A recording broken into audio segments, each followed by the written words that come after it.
going to do some interesting prints. Hope you find them interesting as well. We're in England and we've bought some more engravings. This one here is a Italian print published by Rossi. There are more than one Rossi. This Rossi was Giovanni Giacomo de Rossi, and it was published by him in Rome. It says so on the bottom. The source painting will probably be Italian, though it could be French, just looking at it. And the dedication at the bottom mentions Venice, and it will explain who the picture's for, where the source painting came from. And this print was printed in circa 1631. It shows it was designed by Pietro Testa, and it shows Venus and Adonis.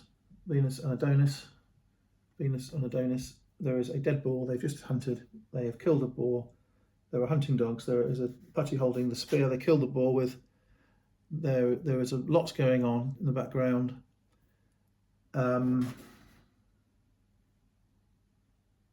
Horses, more hunting dogs. It's got a nice squarish shape. It's an etching, not an engraving. It's a very stiff handmade card, and it has an early look in that it's very dense.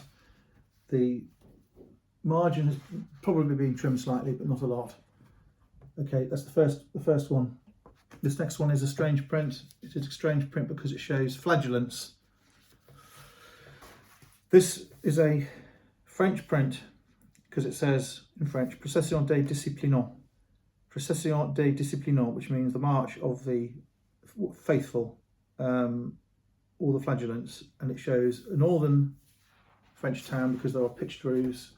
Because the roofs are curved, it's going to be northeastern. And on this handmade piece of paper, on this print dated 1743, there's an etching by PIETRO.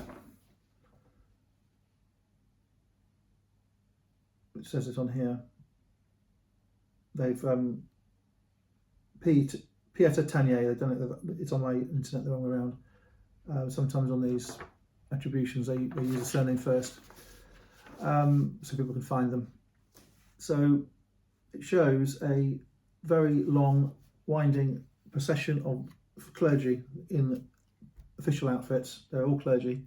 The public are in the crowd on the side and at the front and on the edge. These fellows are going to be probably non-clergy, I think.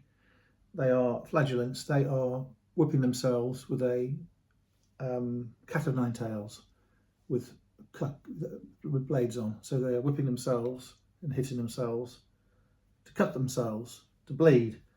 And this is a show of endurance, and it's a show of suffering, and they're trying to show to the crowd and to the clergy and to God that they are willing to endure the torment. So that's what it is, flagellants. It's a very strange thing. It does still go on now in some places in Europe, actually. Next one. This is a 1680 print showing a beautiful house. I kept it because it's a bit small and ordinary. There are a lot of these sort of house prints around, but because we know where it is Château de Chaville in France. We know it was published in Paris by Langlois. The engraving was done by Gabriel Perel. I think it's been trimmed. We've lost some of the text. We put onto another mount, which is reasonable.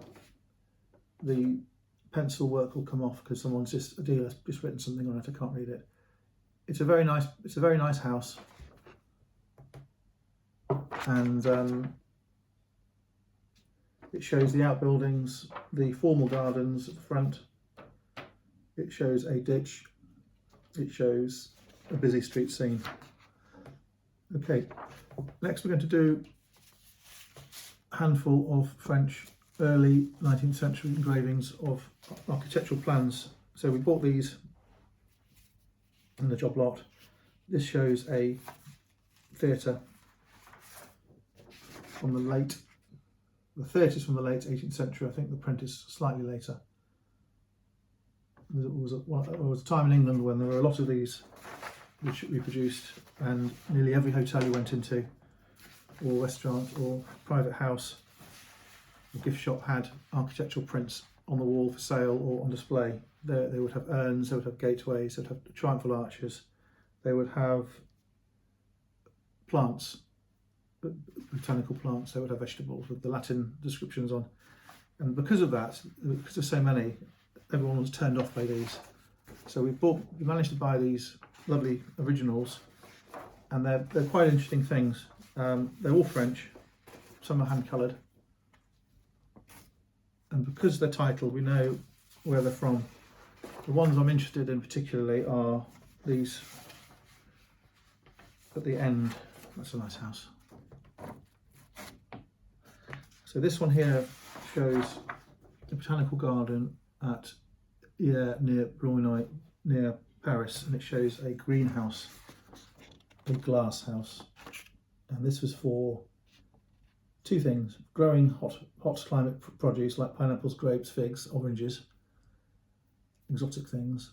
And it was used in the winter to keep potted plants in from the garden. Oranges in pots, for example, would be pulled in, put inside the glass house.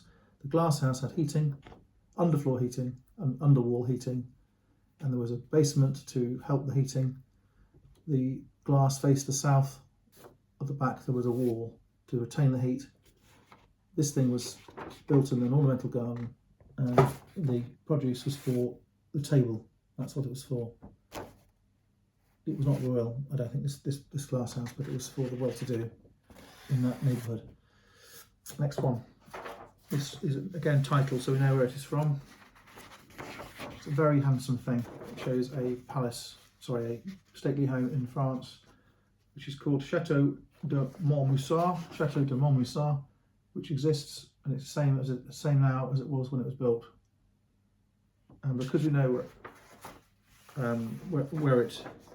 where it is, that is a nice thing to have, and might well end up going back to France. Next one, last one, is another lovely print. Fantastic thing.